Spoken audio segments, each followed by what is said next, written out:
Hello girls, if you have registered for Infosys Accelerate Women's Hackathon, then you have to submit your prototype resubmit because they have given the previous mail communication is incorrect.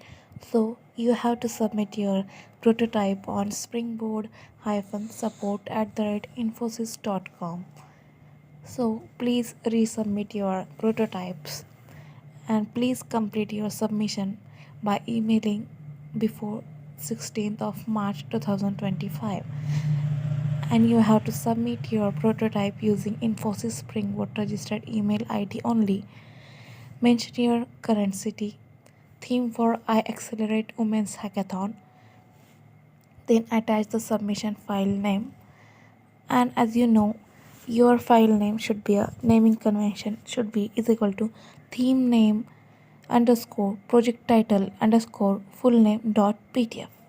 So please don't forget to edit your pdf as per this theme and resubmit your prototype to springboard support infosys.com. Thank you for watching the video.